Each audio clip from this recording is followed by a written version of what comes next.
Hola, ¿qué tal amigos de Generación Pro? ¿Qué tal va este viernes? Ya son las 3 de la tarde, es hora de iniciar este programa de y para los jóvenes.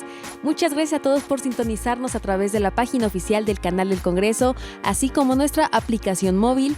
Ya saben que ahí pueden seguir minuto a minuto del acontecer legislativo de las tres señales y por supuesto también el apartado de Radio Congreso. Ahí estamos a través de esta señal y los agradecemos mucho estarnos sintonizando. En esta ocasión el tema será violentómetro. Entonces, antes de llegar con este tema, vamos a platicar primero con nuestros amigos, con nuestros invitados, ellos cuatro, acerca de quiénes son y por qué vinieron a este programa. A ver, tú, Nori, que ya habías venido en una ocasión, platícanos un poquito qué te motivó a volver a venir. Muy buenas tardes a todos, es un placer estar otra vez aquí con ustedes. Yo soy Nori. Lo que me motivó en realidad fue que el ambiente es muy amigable, se puede debatir y podemos externar nuestras ideas de manera libre y sobre todo sin juzgar. Creo que es de las cosas que hacen de este espacio un espacio muy amigable y muy ameno para nosotros. Muchas gracias. ¿Quién más? El que sea. Yo, hola, me llamo Rodrigo Hernández, tengo 18 años, soy de la carrera de Relaciones Internacionales y pues yo no había venido, entonces me da mucho gusto estar aquí. Ok, ¿y cómo te animaste? ¿Viste el tema y dijiste, yo soy experto en violentómetros? Pues se me hace un tema muy interesante y creo que es un tema que todos deberíamos estar informados, entonces me gustó mucho el tema. Perfecto. Ustedes, chicos, ¿qué sienten de estar aquí presentes en Generación Pro? Hola, yo soy Perla, tengo 21 años, estudio Ciencias Políticas y me siento un poquito nerviosa, pero pues también emocionada porque vamos a estar platicando de un tema muy interesante y que además tiene muchas aristas para debatir. Bueno, mi nombre es Ricardo Ángel Barañano Santamaría, yo tengo 22 años, estudié Ciencias Políticas y bueno, considero que para cualquier debate, cualquier noción que pudiéramos tener del día a día social es importante entender qué gesta la violencia, qué es cómo se puede manifestar para poder actuar en consecuencia de ello y tener una sociedad mucho más amigable que pueda resolver sus problemas de formas diferentes a la violencia. Claro, pues es un tema bien importante, entonces muchas gracias a los cuatro por asistir. Y ustedes que nos están escuchando, pues bueno, ya saben también si gustan participar, nos pueden escribir a través de las redes sociales y también los invitamos a que nos sigan y nos escriban por ahí algún tema que quieran que comentemos. Estamos como @generacionpro en Instagram. Y bueno, ahora sí vamos con el tema en la sección Rifa o no rifa. ¿Rifa? Rifa. ¿O no rifa? Rifa. ¿O no rifa? Rifa. Rifa. Rifa. Rifa. Rifa. ¿Rifa o no rifa? Bueno, el tema entonces ya dijimos que es violentómetro. Esto, bueno, básicamente es como una escala de cómo va empezando la violencia y en este como rango en específico es precisamente en conmemoración del 8M. Entonces, pues más o menos algunos ciudadanos, algunas personas se han sentido identificadas porque han notado este tipo de conductas en sus relaciones amorosas. Entonces, chicos, ¿ustedes han notado alguno de estos? ¿Cuántas acciones, cuántos puntos hay en sus relaciones anteriores o con sus familiares, algo? Sí, desde mi punto de vista, cuando estaba leyendo el tema, empecé a recordar muchas cosas que hemos normalizado y no solamente en relaciones de pareja, sino en relaciones con la familia, con amigos, en la escuela, en el trabajo, y es algo que no se tiene que normalizar. Claro. Pues aquí tenemos de hecho un violentómetro que nos hicieron favor de imprimirnos nuestro equipo de Generación Pro. Y bueno, chicos, ustedes obviamente no lo están viendo. Entonces, en la primera línea está bromas hirientes. Yo creo que a todos, justificando como que es broma, te dicen un buen de cosas que te lastiman. Claro. Todos lo hemos sufrido, ¿no? El siguiente punto sería chantajear. ¿Han sido víctimas de chantaje o han sido ustedes incluso chantajeadores? Sí, he sido víctima de chantaje. Yo creo que los dos. Ok. La mayoría. Los dos. Yo creo que sí, es una situación que se puede dar también, como comentaba Rodrigo, ya por una inercia que podemos estar normalizando, entonces sí es algo que podemos ver en el día a día o incluso ser partícipes de este tipo de actitudes, por supuesto. Claro, mentir y engañar es otro de los puntos que parecería que no lastiman, ¿no? Las mentiras. Ay, bueno, son palabras. Aquí está mostrado, pues, que no, ¿verdad? Celar, acosar, culpar, descalificar. Obviamente el más fuerte y el que está hasta el último en cifras rojas y banderitas rojas, ya saben, las red flags, pues sería asesinar, ¿verdad? El feminicidio, en este caso también, pues homicidio. ¿Ustedes conocen alguna situación donde algún familiar, algún amigo haya tenido esta escala de violencias y que haya llegado a algo más? ¿Alguna experiencia que nos quisieran comentar de algún familiar, de algún amigo o de ustedes mismos? Yo sí. Bueno, yo fui víctima de violencia en el noviazgo. Digo, no fue llegar a la parte de las red flags, a la parte rojita, pero sí fueron varias situaciones como la manipulación, las bromas en público, los chantajes, o sea, sí son varias cosas que, como decía Rodrigo, pues se dan y ya las tenemos tan banalizadas que recaemos como esta parte del amor romántico y justificar que, sí, es que a lo mejor lo hace porque me quiere, porque me protege, y entonces de ahí empiezas a como dejar pasar muchas banderitas y que vaya subiendo de nivel. Entonces sí es cruel, sí lastima mucho cuando te das cuenta que tu realidad está dañada, que hubo una ruptura sentimental, emocional, y que lleva, además de ahí, pues incluso salta como en distintas áreas, la parte emocional, luego la sentimental, y después dices es que soy mujer y entonces se me violentó, y luego ya es de ese grupo vulnerable que sufrió violencia y se pasa a la parte política, y entonces vemos cómo se va trasladando y se va haciendo cada vez más grande, si lo vamos viendo desde no solo mi relación con otra persona, sino cómo afectó todo el entorno. Claro, ¿y hasta qué punto entonces se llegaría a un límite? O sea, hasta qué, no sé, cuál de estas acciones, cuál de estas conductas entonces sería como sana todavía soportar. Yo creo que ninguna. Porque para empezar, una relación debe estar basada en principios o pilares fundamentales, como lo es esencialmente el respeto. Posteriormente, comunicación, confianza, lealtad, entre otras. Y una vez que tú pasas esa línea del respeto, la relación empieza a fallar. Todo se empieza a ir de picada, porque la persona que se supone que dice que te quiere no está respetando los límites que tú le pones, y a su vez no te está respetando a ti, no está respetando a la relación, ni mucho menos lo que tú sientes como persona y menos tu dignidad como persona. Entonces, al momento de rebasar esa línea de respeto, se acaba, al menos a mi parecer, se acaba con toda la confianza que se le puede dar a la pareja. Ok, y bueno, entonces si tenemos que evitar y poner el límite desde ya con cualquier acción que nos hiera, y en la casa a los niños, ¿cómo le pueden hacer entonces para defenderse? Porque obviamente son un poquito más vulnerables por lo mismo de que son niños, ¿no? Entre comillas.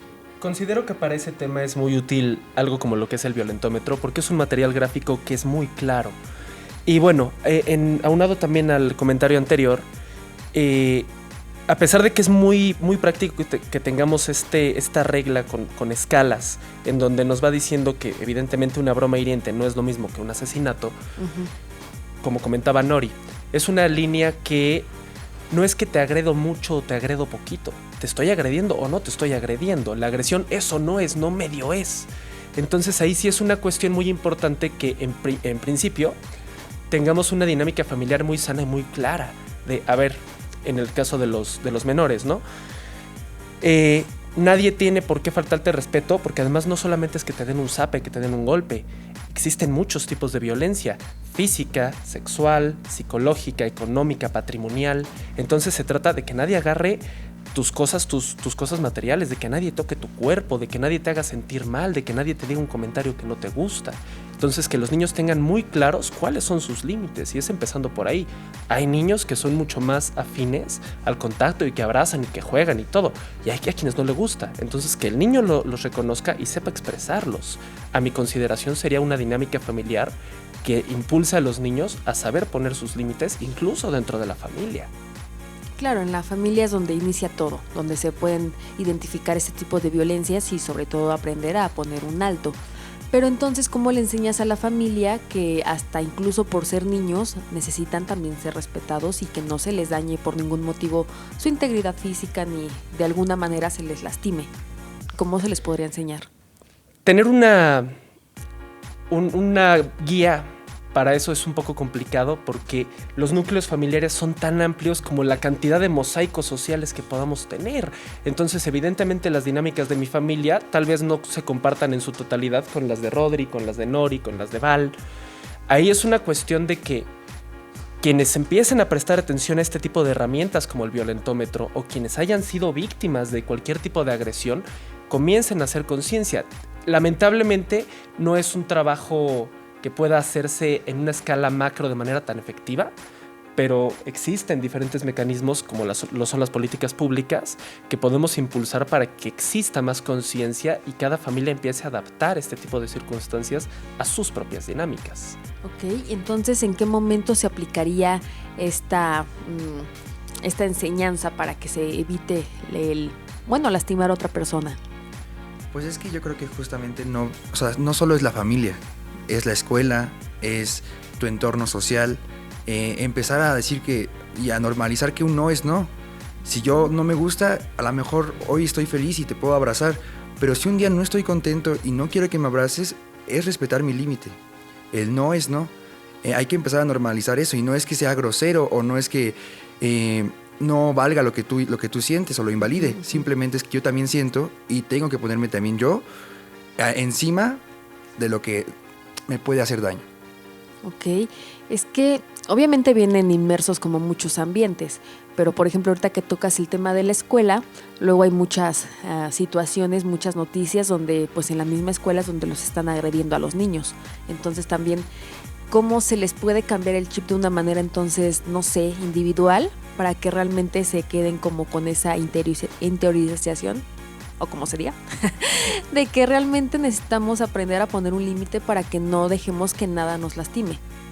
Es que eso es complejo, porque al hablar de individualidad también estamos hablando como de la parte íntima, por ejemplo, si hablamos ahorita de los niños, ¿no? Entonces, como decía Eduardo, pues es complejo que un niño incluso pueda entender cuáles son sus límites, me gusta, no me gusta, porque apenas está comenzando a entender cómo es las relaciones humanas, ¿no? En todo su... Claro, o sea, hasta ahorita, como nos comentabas un poquito de tu experiencia, pues hasta tú ya un poquito más grande, más consciente y aceptas este tipo de situaciones, es como complicado en cómo te cambias el chip tú mismo y dices, no voy a soportar que me lastimen. Ajá, justamente, entonces pensaba que los niños podría ser de manera colectiva aprender a través de preguntas que afirmen sus decisiones o que reafirmen. ¿Te gustaría comer solo? O ya quieren, por ejemplo, si están en la escuela, que por parte de los profesores podría ser como, ¿te gustaría tener tu receso ahora o en 5 minutos más? Y ellos deciden y hacen valer su palabra. Entonces, quizás a través de ese sistema de cuestionamientos, en donde ellos tengan su voto y su decisión, puedan empezar a tener ese razonamiento de decir sí quiero, no quiero, pero tiene consentimiento. Entonces también con el permiso, el consentimiento que la otra persona le está delegando, puede decidir si a través de su ternura, su empatía y los sentimientos que abarca más a la niñez, sean a través del sí y no, pero se hace valer su palabra. Ok, y en el caso específico, por ejemplo, ahorita que señalabas lo del recreo, entonces, ¿dónde van a quedar las reglas de la escuela? Bueno, era más un ejemplo, quizás no justamente como de ¿quieren ver ahorita matemáticas o no? Sino justamente que sea situaciones como de ese tipo, que pregunten como ¿quieren utilizar color rojo o lo pintamos con color verde? ¿Quieren hacer el mural de la primavera con flores o le ponemos, no sé, pasto o así, abejitas? Sí, el punto es que se puedan escuchar como las opiniones de la gente, ¿no? Y sobre todo en este caso que estamos manejándolo con alguien más vulnerable por ser niños, porque apenas están, pues bueno, metiéndose en este mundo. ¿Qué ibas a comentar, Ángel? Te vi como muy... Sí, considero que eso es un tema muy, muy nuevo. empapándonos un poco en materia técnica sobre el violentómetro, nace a partir de una investigación del Instituto Politécnico Nacional y esta investigación tiene alrededor de 15 años. Fue más o menos el 2007, 2008 que se dio arranque a todas estas cosas. Hablamos de que es entonces un tema muy novedoso ya en la práctica, a pesar de que en teoría podemos abarcarlo desde hace mucho tiempo. Entendemos que es algo muy nuevo y que esto también nos va a llevar a empezar a buscar acciones de prueba y error. Entonces sí va a ser precisamente, como lo comenta Valeria, tener la posibilidad de buscar espacios de decisión más amplios para individuos cada vez más jóvenes, para evidentemente sus consideraciones y lo que le corresponde a su edad, ¿no? Con qué color vamos a pintar algo y en qué se pueden traducir este tipo de ejercicios, que cuando estos niños hipotéticos tengan 15, 20, 25 años, van a buscar formar parte de espacios de decisión, porque van a saber que pueden defender sus decisiones y entonces generamos ya no solamente un círculo de no violencia, sino un círculo virtuoso en donde vamos a buscar espacios para promover ideas que hagan crecer a nuestras comunidades y que tengan un impacto en nuestro país. Entonces generamos círculos virtuosos que tendremos que ir conquistando también a prueba y error. Ok, y nosotros como jóvenes, entonces, ¿qué podríamos hacer para dar a conocer el violentómetro? Porque como comentas, relativamente es nuevo, novedoso, entonces, ¿cómo podemos hacer un poquito más de ruido? Bueno, es que desde mi punto de vista yo sí concuerdo mucho con la postura de la maestra Calderón, que habla que el violentómetro, aunque sí es una forma didáctica de manifestaciones de la violencia, es también una forma de normalizarla. ¿Y por qué? Por los colores de semáforo, digo, a lo mejor Claro. inicia en verde, donde pueden decir, o sea, podría parecer que la violencia es permisible. Sí, Cuando sí, ya sí. está en amarillo, va reproduciendo, o sea, que se sigue reproduciendo y hasta que esté en rojo ya es cuando tenemos que tomar acciones. Esto se puede traducir cuando justamente en una clase unos compañeros dijeron, nosotros estamos en amarillo, estamos bien, no llegamos al rojo.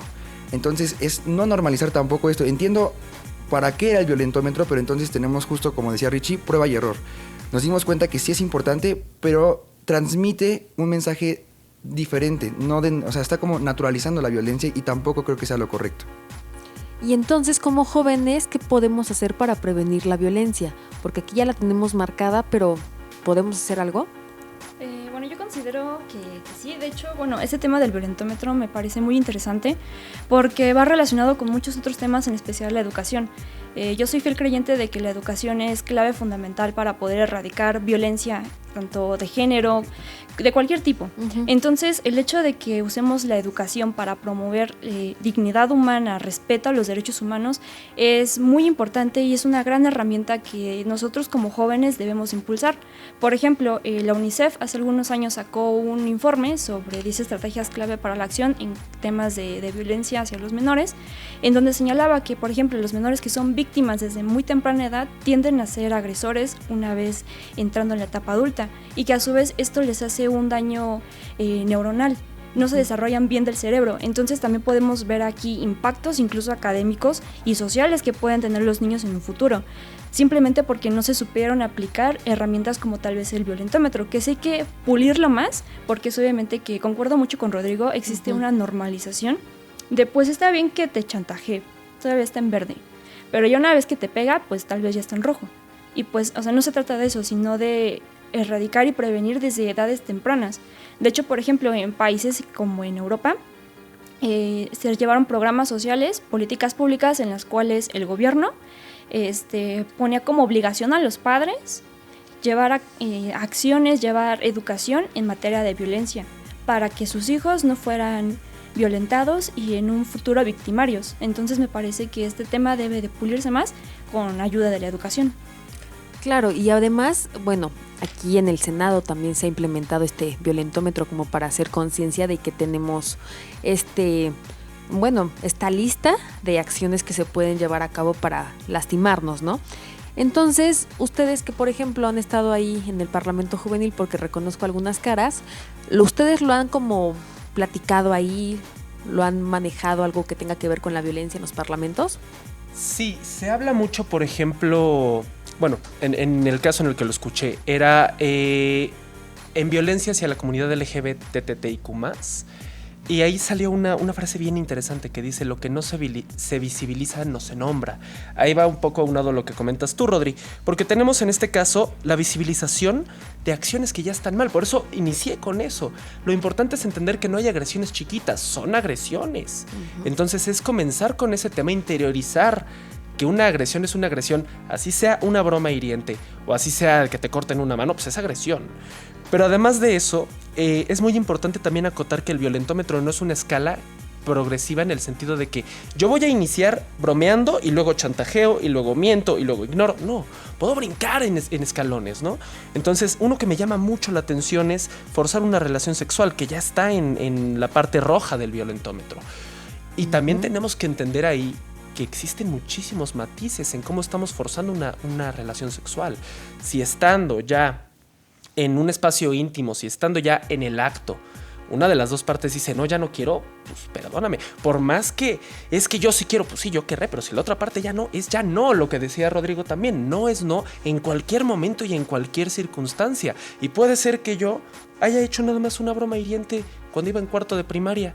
Pero si estoy ya forzando una relación sexual, no tuve que atravesar los otros 25 puntos del violentómetro para llegar de 0 a 100. Entonces, sí es importante que entendamos que si estoy en la parte verde del violentómetro, no significa que estoy bien. Significa que yo ya estoy agrediendo. Si me estoy identificando con una de estas conductas, puedo cambiarla. ¿Qué es lo importante? ¿Qué es lo bueno de que la estamos visibilizando? Podemos hacer precisiones más puntuales para que el violentómetro tenga mejores efectos, por supuesto. Claro que sí, de eso se trata. Pero el primer paso, que es ponerlo en una gráfica con coloritos, con colores, ya la llevamos de gane. Ya estamos identificando violencias. Entonces, en los parlamentos también, en diferentes ejercicios legislativos, en 10 por México, también se habla mucho de este tipo de temas en las diferentes comisiones, en la comisión de género.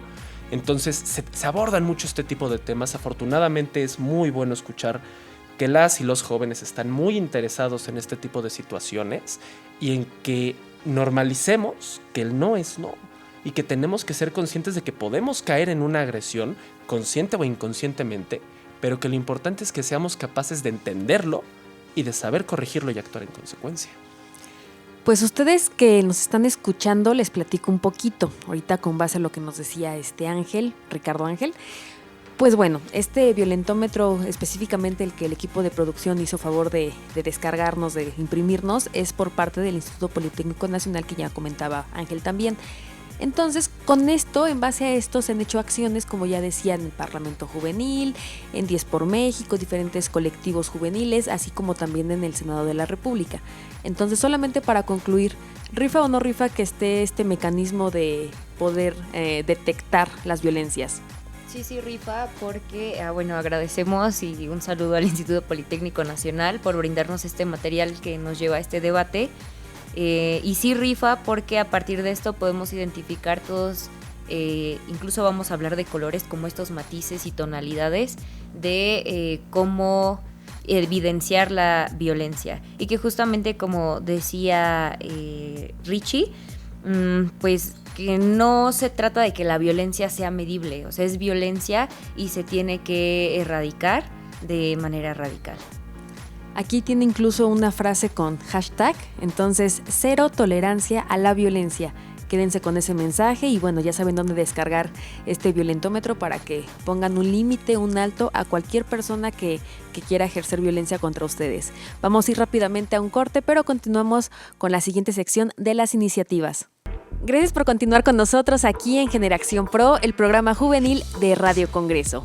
Y esta sección, pues ustedes ya lo conocen, se trata básicamente de que nuestros 4 invitados, en esta ocasión es Eduardo, Nori, Ángel y Valeria, pues nos platiquen básicamente cuál es alguna iniciativa que traen, o sea, cómo podrían mejorar su comunidad, el país, el mundo, o si no, pues alguna recomendación de cómo se hacen las leyes, de cómo se vota, o sea, de este modelo legislativo y parlamentario que podemos observar y que podemos recomendar para que sea obviamente un poquito más eficiente. ¿Ustedes deciden qué quiere empezar? De acuerdo, comienzo yo entonces. Es interesante cómo podemos construir también propuestas, porque a veces uno pensaría que el trabajo legislativo puede ser como un entramado muy complejo y que cómo nos vamos a acercar a las leyes, cómo lo vamos a proponer. Afortunadamente existen diversos semilleros legislativos que nos permiten acercarnos a esta práctica. Rodrigo y, bueno, los presentes, todos los presentes, pero Rodrigo y yo pudimos trabajar una iniciativa muy interesante en materia de educación, donde buscábamos implementar acciones de educación sexual, educación financiera, cultural también, porque teníamos una parte de enseñanza de lenguas indígenas. Entonces, creo que es un impulso muy importante que se le podría dar a la agenda de género, a la agenda de violencia. Podríamos darle un gran impulso desde la educación, porque es un terreno que nos concierne a todos y que tiene grandes repercusiones hacia el futuro, como lo comentaba anteriormente, como lo comentaba Rodrigo, como lo comentaba Nori. Entonces, trabajamos esta iniciativa de educación sobre artículos de la Ley General de Educación para poder implementar acciones un poco más concretas. Evidentemente, ahí la repercusión más importante sería dentro de los planes de estudio directamente. Pero el primer paso ahí lo fuimos dando, lo hemos continuado Puliendo. Sí, puliendo. Entonces es entre los dos la iniciativa. Sí. ¿Ok? Y consiste básicamente en enseñar lenguas indígenas. Sí, de hecho, la propuesta era esa, porque, como sabemos, a las personas indígenas, a los estudiantes, se les enseña a hablar español. Pero, ¿por qué tenemos que poner el español por encima de las lenguas indígenas? ¿Por qué a nosotros no se nos enseña a hablar una lengua indígena? Nosotros proponíamos que no solamente al hablarlo entendíamos la lengua y se podía preservar, sino también podríamos entender a las personas indígenas, porque tenemos una brecha impresionante entre las personas que hablan español y las personas que hablan otra lengua indígena. Entonces, decíamos, con eso, aparte de generar empleos, podíamos preservar la cultura y cerrar un poquito esos canales de discriminación que existen, porque muchas veces se ven en las escuelas de ¡ay, es que habla náhuatl! Entonces es tema de discriminación solamente para hablarlo. Entonces, si nosotros entendemos esa parte de la lengua, podríamos empezar desde algo pequeño hasta cosas más grandes. Eso era lo que planteábamos. Buscar también acercamientos culturales, porque la violencia se vive también de muchas maneras en estas comunidades, y también comenzar a comprenderlas es ser capaz de generar propuestas diferentes que sean benéficas para todas y para todos. Entonces, esta iniciativa en educación, tanto en materia de lenguas indígenas como en la implementación de planes de estudio que estén a la altura de las necesidades de nuestros días, va de la mano mucho con un problema que aqueja a nuestro país, indiscutiblemente. Acaba de pasar en Teotihuacán. No sé si vieron la noticia de esta chica que tristemente falleció a manos de su agresora que la acosaba en la escuela. Entonces, estamos hablando de que vivimos una realidad sumamente violenta y tenemos que empezar a generar hoy acciones que van a tener impacto no solamente a corto plazo, sino hacia el futuro, hacia 10, hacia 20, hacia 30 años. Y de eso se trata, generar iniciativas, no solamente para responder a las necesidades más inmediatas, sino a poder realmente prevenir estos problemas de cara al futuro. Y para esto, más o menos pudieron revisar cuánto presupuesto se requeriría para entonces capacitar a maestros para que puedan enseñar estas lenguas.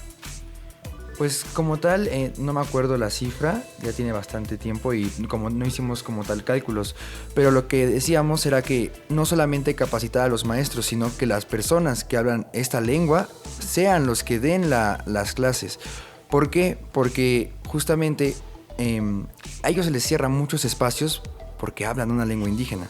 Tal vez ellos saben agricultura, saben algo de no sé, artesanías, o a lo mejor tienen una carrera, pero por el hecho de ser personas indígenas se les cierran espacios. Entonces era abrir estos espacios a estas personas. Sí se necesita obviamente a lo mejor algún curso de pedagogía o ciencias de la educación. Es lo que tienen que pero destinar presupuesto para enseñarles a dar clases. Sí, Por claro. supuesto. Pero no, como tal no tenemos el presupuesto. Ok, y más o menos las cifras de cuántas personas son las que hablan alguna lengua indígena, más o menos sabrán. Fue parte de tu investigación, en un momento recuperamos ese dato, pero sí, al final del día también es muy importante siempre tener presente que una idea es la madre de todas las invenciones y que una idea puede empezar, sí, con falta de grandes precisiones, pero que con el acompañamiento necesario y viniendo desde el Senado de la República entender que este es un lugar de oportunidades, podemos realmente buscar la manera de que estos proyectos crezcan y que tengan los impactos que necesitan tener. Más allá de simplemente decir, es que el problema es la educación, sí, pero aquí estamos ya generando estas soluciones y buscamos, pues sí, ¿no? Como alguien que llega con una propuesta, el presupuesto es una de las mayores Trabas. Sí, es uno de los mayores obstáculos, por supuesto. Entonces, es sí una lucha constante de que podremos tener las mejores ideas, pero al momento de que las platicamos con otras personas, lo primero que te dicen, pero es que ¿cuánto va a costar eso? Pues sí, nos costará una cierta cantidad de recursos, pero a futuro, el no hacerlo, ¿cuánto nos costaría? Eso es también un punto que rara vez se tiene presente. Claro, Sí. nada más brevemente también entonces, ¿cuáles serían las consecuencias de que se pierdan las lenguas indígenas? Claro, bueno, como tal, son casi 7 millones de hablantes de alguna lengua indígena. Ok. México es un país rico en estas lenguas, tenemos alrededor de 68, pero esas 68 oficiales. Debemos de entender que también existen muchas variantes que podrían duplicar este número. Pero sí es importante, además de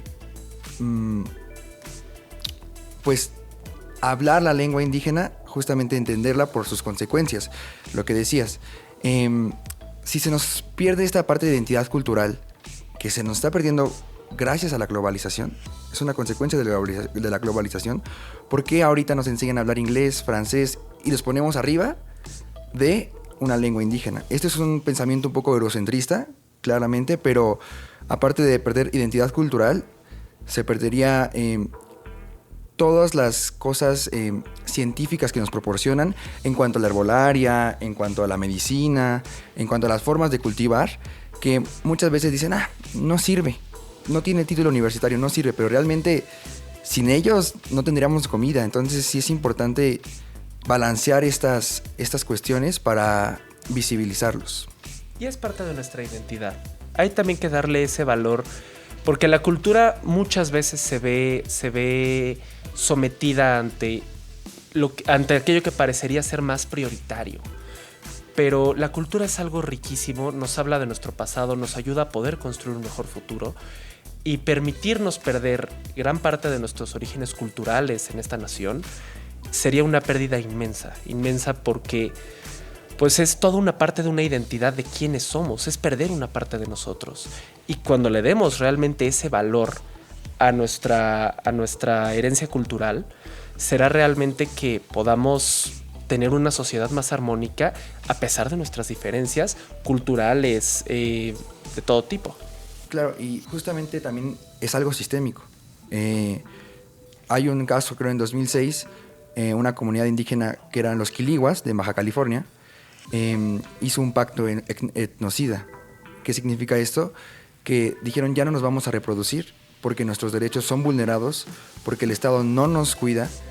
Entonces, ¿para qué vivimos? Si nos quitan todo lo que tenemos y no somos importantes para el Estado, mejor firmaron todos esa comunidad para ya no reproducirse más. Entonces, esa es un foco rojo y es una alerta que todos tendríamos que tener. Están empezando las comunidades indígenas a desaparecer porque realmente ya no dicen ¿a qué vengo si prácticamente para el Estado no existo? Entonces son cosas que tenemos que empezar a visibilizar, no solamente nosotros, sino también por parte del Estado. Oye, qué fuerte y qué interesante tema, ¿eh? No me había enterado de tantas cosas de esta comunidad hasta que no llegaron ustedes dos. Muchas gracias, chicos. Y ojalá que sí pase, ojalá que, bueno, ya la presentaron y todo, ¿no? Ya se está como empezando a trabajar. Sí, la presentamos hace ya un tiempecillo, ya tiene lo suyo, pero sí va a ser cuestión de darle seguimiento puntual para poder ver a qué se está enfrentando y continuar adaptándola para que esté a la altura del reto. Pues sí, es un retote, pero les va a ir muy bien, son muy comprometidos por nuestro país. Muchas gracias, chicos. ¿Y ustedes dos, alguna iniciativa o alguna recomendación? Pues bueno, mi iniciativa va también encaminada hacia la educación, más que nada sobre competencias laborales, educación con base en competencias laborales, es decir, estándares de competencia, que es un modelo educativo bastante nuevo en el caso de México, que, bueno, este nace después de la Segunda Guerra Mundial y tiene como la finalidad de apoyar a toda la población que, a pesar de que no cuenta con un título universitario, puede certificarse en diferentes estándares de acuerdo a su profesión. Y esto a su vez, bueno, de acuerdo con el IMCO, que, bueno, realizó un estudio sobre los beneficios, las ventajas de estar certificado, las cuales, pues, o sea, son notorias a comparación de gente que solo tiene, por ejemplo, la licenciatura, en este caso nosotros, que, por ejemplo, de acuerdo según con el IMCO, una persona que cuenta con certificaciones en estándares de competencia suele ganar hasta un 100% más de lo que gana una persona que solo tiene una licenciatura. Entonces podemos ver un crecimiento profesional y económico para las personas que empiezan a tomar estos estándares de competencia. Incluso en actividades, por ejemplo, en política, parlamentos. Hace no mucho la ONU había sacado un artículo referente a la preparación por competencias laborales que necesitan los jóvenes para poder desarrollar temas de liderazgo, de participación, y esto a su vez les va a dar herramientas para especializarse y además brinda una mejor calidad profesional en diferentes tipos de labores. Entonces, bueno, mi iniciativa va encaminada hacia eso. Entonces sería hacer que las personas no solamente se queden con una licenciatura, que busquen más estudios. Sí, se podría decir que sí. De hecho, las ventajas, por ejemplo, en México es el CONOCER, quien regula todos estos estándares de competencia, y ni siquiera es requisito estar titulado, tener algún grado académico, simplemente con que la persona demuestre a través de una evaluación que cuenta con todas las actitudes, hábitos, valores en diferentes áreas de dominio, puede certificarse y a su vez certificar a otras personas. Entonces esto nos permite generar más empleos para las personas que se dedican al ramo de la educación y permite mejorar y exigir mejores condiciones laborales para las personas que trabajan. Ok, y entonces sería... ¿dónde sería como ingresar a esta liga para hacer la evaluación? ¿Cómo se lleva a cabo? Bueno, de hecho, para evaluarte en estándares de competencia, en la página del CONOCER aparecen lo que son los RENEC y la RENAP. El RENEC es el Registro Nacional de Estándares de Competencia, entonces ahí pues una persona se mete, da clic en la liga que dice RENEC y se le va a desplegar un listado de estándares de competencia, desde diseño de cursos, por ejemplo, hay para poner uñas, para cortar el cabello, entre otros. Tenemos diferentes niveles taxonómicos, los cuales van de, por ejemplo, nivel taxonómico 1 y 2, van encaminados hacia acciones específicas, y 4 y 5 son acciones un poco más profesionales, como lo es tal vez el derecho, biología, entre otros. Entonces ahí en el RENEC se vacían todas estas estándares, toda esta información con sus fichas, y en la RENAP, que es el Registro Nacional de Personas con alguna competencia laboral, es donde se ingresan los datos de todos los evaluadores e incluso los centros de evaluación a los cuales pertenecen, que pueden y están autorizados para evaluar en dichos estándares. Entonces, de hecho, ahí le aparecen a las personas los datos de contacto y es muy fácil pues contactar a un evaluador.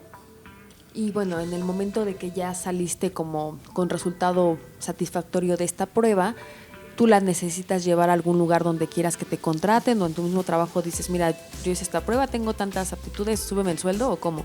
Pues de hecho es algo muy sencillo, porque una vez que realizas tu evaluación y sales como competente, el CONOCER, la Secretaría de Gobernación y la Secretaría de Educación Pública te entregan un certificado de competencias laborales, el cual se inscribe dentro de este Registro Nacional de Personas con estándares de competencia, y pues suben tus datos, y es una ayuda enorme al momento de buscar trabajo, porque tú llegas al empleo, a la entrevista y dices, mira, yo estoy certificado en estas competencias laborales.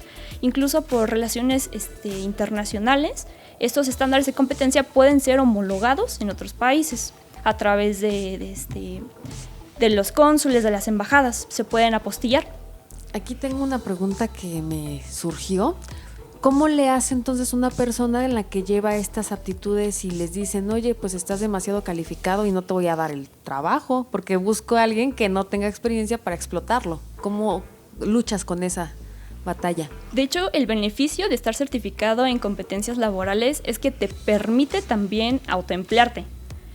porque esto te va a permitir también evaluar a otras personas y cobrar por ello. Es una actividad que te permite realizar tal vez tu trabajo de lunes a viernes y de sábado y domingo evaluar a otras personas.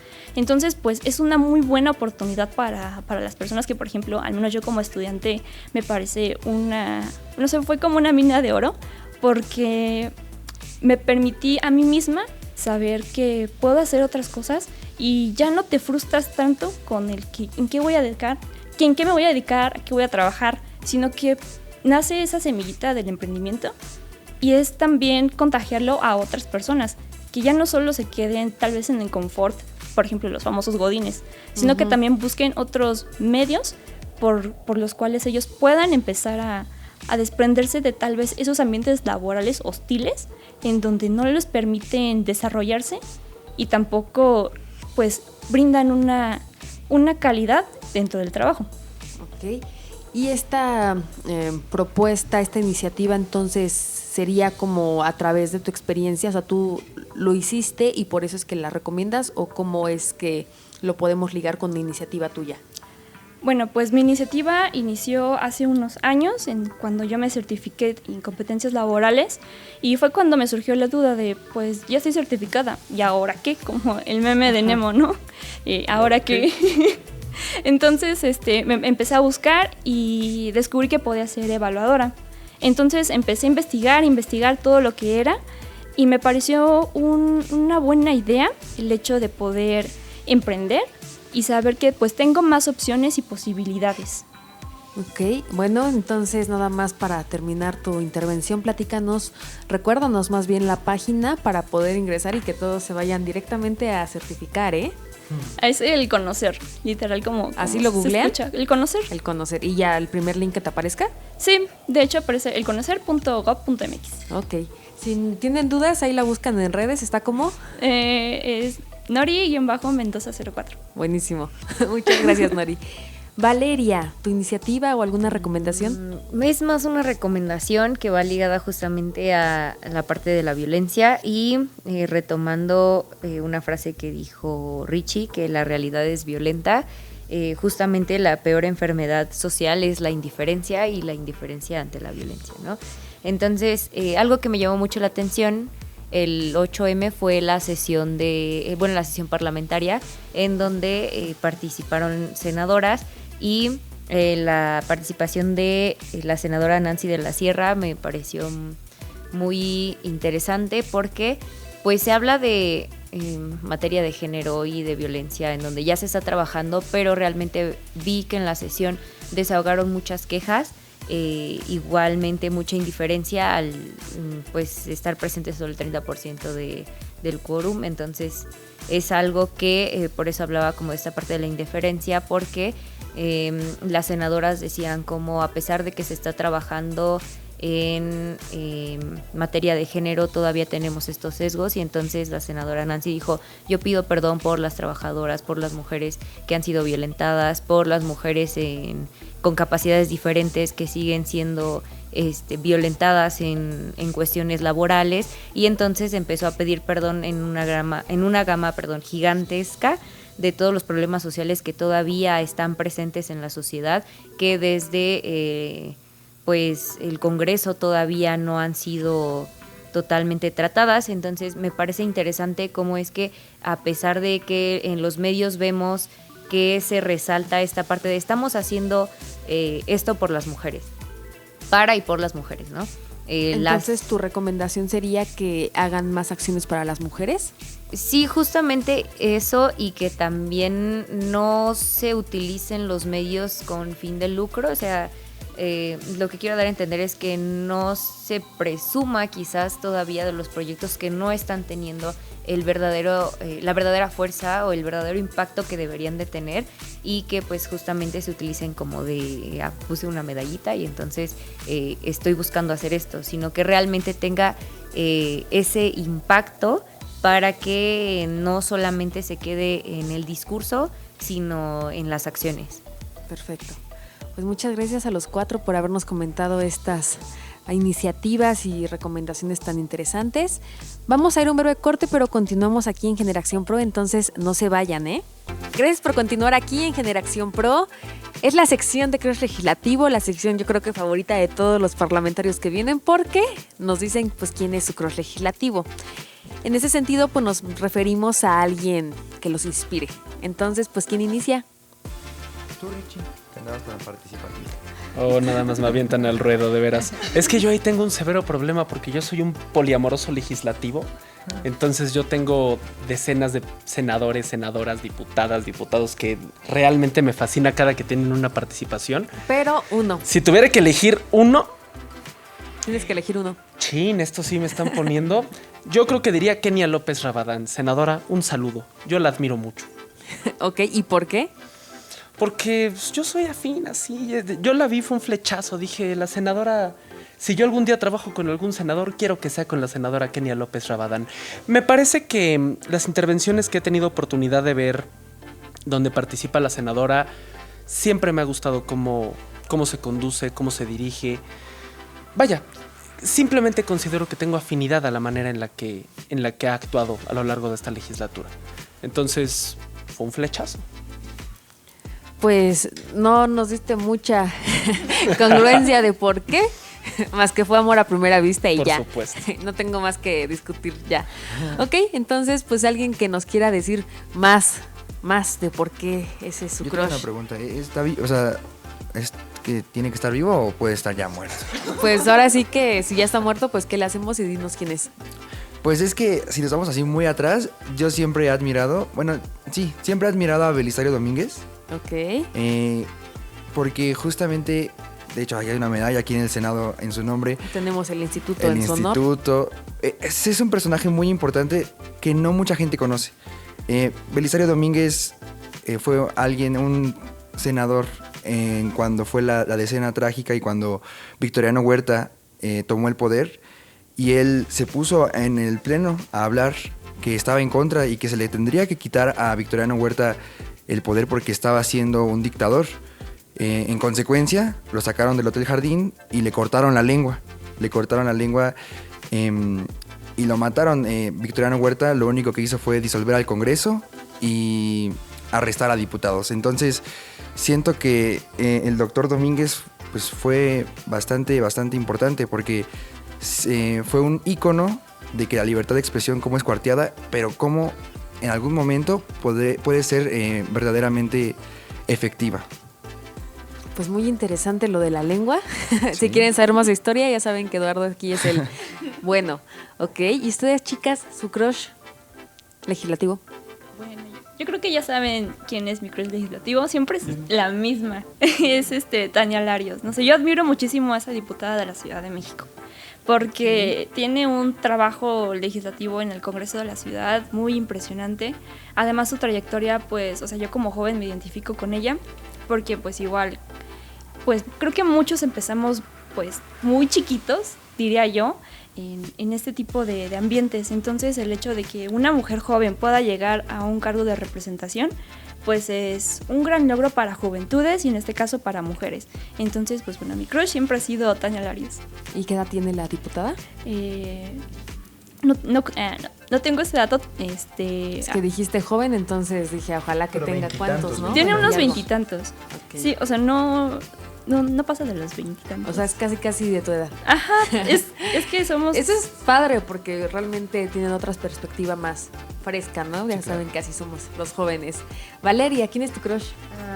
Pues justamente la mencioné hace un momento. No es mi crush como tal, pero sí de los discursos que he visto que ha tenido en la tribuna es Nancy de la Sierra. No comparto sus ideales completamente, pero me gusta bastante la forma en la que reafirma sus inclinaciones políticas.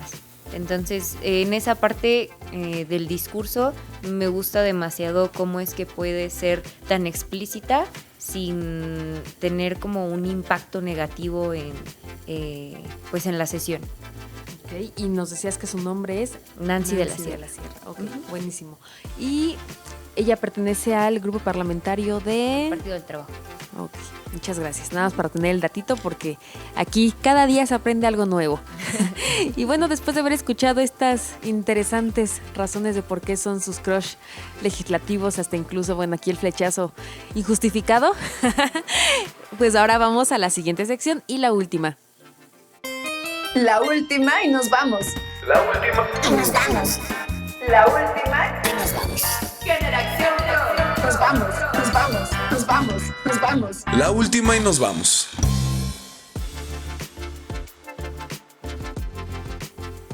Pues ya acabó este programa, ya es la última sección, entonces 1 minuto por favor para que digan un mensaje general para la audiencia del canal del Congreso y bueno, también para los representantes, nuestros legisladores.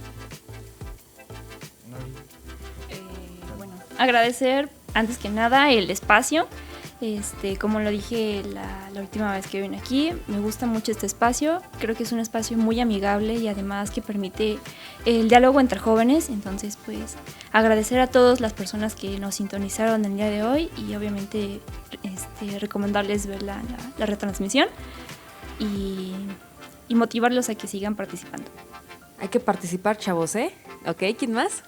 Les agradezco el espacio, también la facilidad, o bueno, no la facilidad, sino como la amenidad que tuvimos para hablar sobre el tema, fue muy cómodo y felicitar y agradecer a quienes nos escuchan porque dedicaron pues ese tiempo en algo, que pudieron hacer otra actividad y se empaparon de toda la información que traíamos nosotros y del conocimiento y que nos dan la oportunidad de empezar a ocupar espacios desde las redes sociales y pues el canal del Congreso. Entonces, muy agradecida también con mis compañeros, amigas y amigos por compartir estos espacios de representación. Gracias a ustedes. Pues sí, yo muchas gracias a la audiencia, a ti, a todos y a todas, porque creo que abrir espacios para jóvenes, para escuchar ideas de jóvenes es algo aún complicado, pero vamos avanzando. Entonces, muchas gracias a todos y a todas por escucharnos y a ustedes, amigos. Creo que siempre compartir con ustedes es muy bonito, entonces gracias a todos. Bueno, evidentemente agradecer el espacio. Pau, eres una locutora extraordinaria, a todo el equipo, son verdaderamente una joya. Yo quisiera, pues sí, agradecer el espacio. Yo creo que son cuestiones que, si algún día desean invitarme de nuevo, yo con mucho gusto vengo, es grandioso. Pero yo quisiera concluir con una frase que le escuché a Rodri que me encanta, que es: las personas cambian a las personas. Esperemos que desde aquí y en toda una carrera próspera tengamos la capacidad de seguir cambiando, no solo a nuestro país, sino a las personas a nuestro alrededor. Muchísimas gracias. Esa es la idea principal, poder cambiar este chip y poder ser como ustedes, jóvenes preparados, motivados y bueno, preocupados y ocupados por México. ¿Ibas a decir algo más, Eduardo? Porque ya se acabó, ¿eh? Sí, no. Ok, bueno, también a ustedes, pues agradecerles, ya les decían aquí nuestros compañeros, por tomarse el tiempo de escucharnos, de también entender estos temas tan relevantes. Y bueno, también obviamente al equipo de producción, que sin ellos este programa nunca sería posible, a Liliana Hernández, Lulú Ruiz. En la operación tenemos en esta ocasión a Sergio Vargas, también a nuestros amigos de redes sociales, Saed Coronado, y a nuestro director general del canal del Congreso, el licenciado Fernández. Antes de que concluya también, pues bueno, mañana es el aniversario número 25 del canal del Congreso, entonces una felicitación muy grande por parte de todos y también otra felicitación más porque tuvimos una placa de YouTube por los 100,000 suscriptores, entonces ahí ya saben, pueden revisar toda la información legislativa y parlamentaria que hay ahí para ustedes. Suscríbanse, vean los videos y chequen todo el contenido bien valioso que tenemos en esa red social y obviamente también sigan todas las cuentas que tenemos que están verificadas. Y también Generación Pro, ya saben. Los vemos en la próxima, el lunes tenemos más información. Bye.